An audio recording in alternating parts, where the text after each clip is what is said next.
Ini saya diajarin dari zaman saya kecil nih.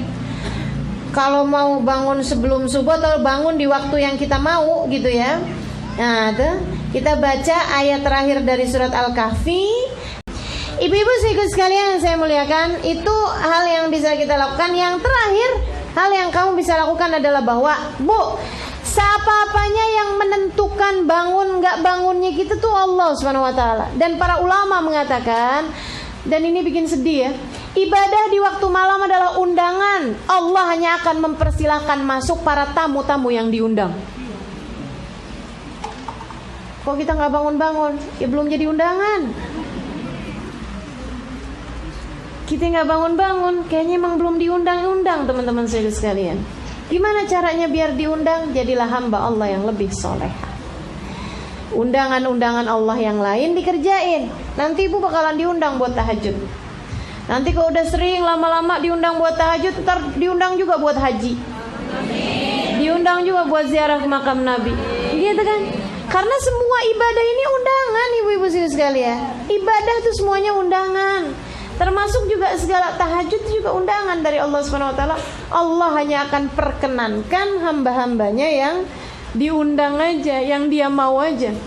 Makanya dalam sebuah hadis sampaikan, "Innallaha yanzil fi thuluthil lailil akhir wa yunadi hal min mustaghfirin hal min taib hal min talibi hajatin fa uniluhul matalib."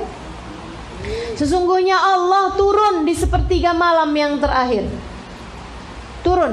Artinya Allah turun gimana? Allah mempersiapkan semua hadiah, semua karunia, semua pemberian pada sepertiga malam yang terakhir kepada penduduk bumi. Kemudian Allah memanggil-manggil. Ini dia nih undangan nih. Hal min mustaghfir. Ada nggak nih yang lagi mohon ampunan? Sini aku ampunin. Hal min taib, ada nggak nih yang mau taubat kembali padaku? Sini aku terima. Hal min talibi hajatin, ada nggak yang lagi pada punya hajat? Sini aku kabulkan. Kita hajat banyak, tapi giliran waktu jelang subuh molor mulu. Habis itu kemudian bilang, ya Allah, padahal aku udah jadi ahli ibadah, kenapa hajatku nggak diterima? Kenapa doaku nggak mustajab? Kata Allah, kemana aja ente? Kalau pas lagi ane buka pintu, kamunya kagak ada mulu waktunya. Akhirnya jadinya nggak dapet, Bu. Ibu-ibu sekalian, sampai teman saya bilang, saya nggak percaya ada doa di sepertiga malam yang tidak diijabah sama Allah. Saya nggak percaya. Dia bilang, doa meski seperti apapun terlihat mustahilnya, ibu-ibu sekalian, kalau kamu mintanya pada waktu yang tepat, yaitu di sepertiga malam yang terakhir, nggak ada yang ditolak sama Allah Subhanahu wa taala. Nggak ada yang ditolak. Makanya nih, yang pada punya hajat-hajat gitu kan, minta, jam-jamnya minta. Di sepertiga malam yang terakhir, bangunlah, wudhulah, gitu kan ya. Kemudian angkatlah tanganmu sesudah kamu mengerjakan sholat. Barang 2 rakaat, barang 4 rakaat, Bu. Orang yang kuat jaga tahajud, bila dia minta sesuatu, subhanallah, dia akan dapat apa yang dia minta, untuk bahagia dunia ataupun bahagian akhirat. Muslimin muslimat yang dirahmati Allah sekalian, Masya Allah, terima kasih kepada semua yang hadir. Baiklah, saya cerita sikit. Solat tahajud adalah satu solat yang dibuat wajib tidur dulu. Dia start lepas isyak sampailah subuh. Kalau siapa dah tertidur kan waktu malam, walaupun sekejap, tapi tidur yang lena, jadi dah boleh tahajud dah masa tu. Kan? Lepas isyak sampai subuh dah boleh dah. Tapi maksudnya solat tahajud boleh ke Ustazah? Lepas solat isyak terus solat tahajud, boleh ke? Boleh. Subhanallah. Tapi itu dipanggil tahajud pada awal malam lah. Kan? Yang paling afdal tengah malam. Hujung malam pun afdal. Dekat-dekat nak subuh tu. Bangunlah awal pukul 5 dan sebagainya. Subhanallah. Allah Subhanahu wa taala berfirman, "Wa minal laili," dan sebahagian malam. "Wa minal laili fatahajjat bihi nafilatan laka asa an yab'atsaka rabbuka maqaman mahmuda." Allah berfirman, dan pada sebahagian malam. Fatahajjat bihi, maka bangunlah untuk solat bertahajud. asa an yab'atsaka rabbuka maqaman mahmuda. Mudah-mudahan an yab'atsaka kamu akan dibangkitkan. Maqaman mahmuda. Kamu akan ditinggikan. Kamu akan dinaikkan kepada makam yang terpuji. Sebab itu, orang yang jaga solat tahajud,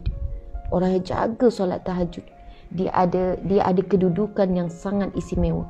Maqam mahmuda, dia berada pada makam, pada kedudukan. Bukan makam tu kubur ya. Makam ini satu kedudukan yang terpuji.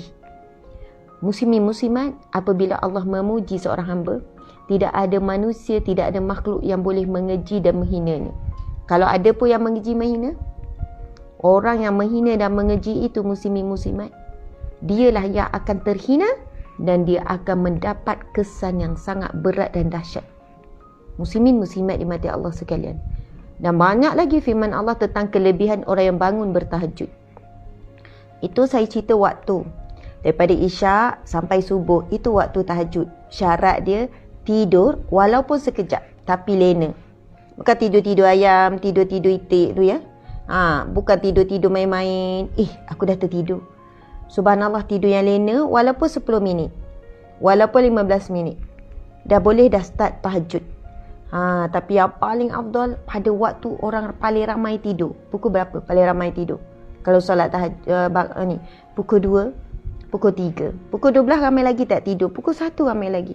Mungkin pukul 2, pukul 3 tu paling ramai. Pukul 4 paling ramai yang tidur. Sebab ada yang main game lah tengah malam. Pukul 4, pukul 5 tu baru dia nak tidur. Na'udzubillah misalnya.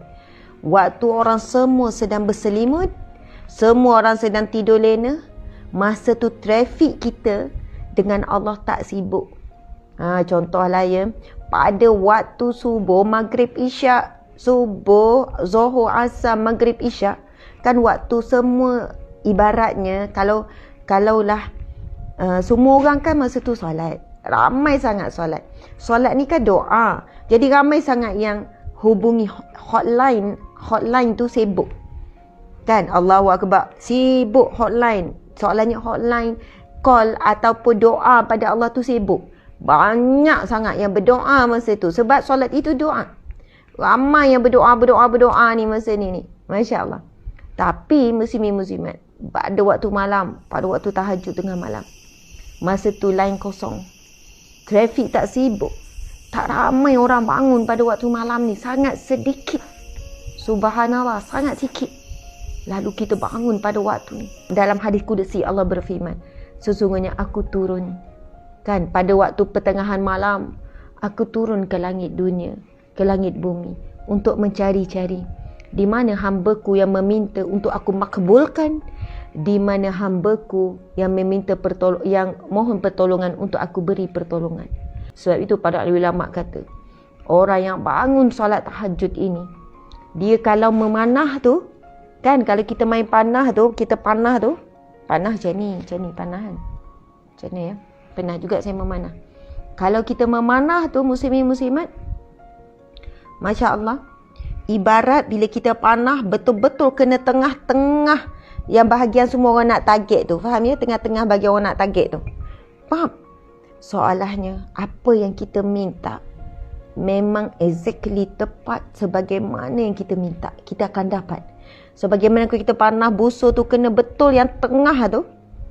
Apa yang kita minta, orang yang kuat jaga tahajud, bila dia minta sesuatu, subhanallah, dia akan dapat apa yang dia minta.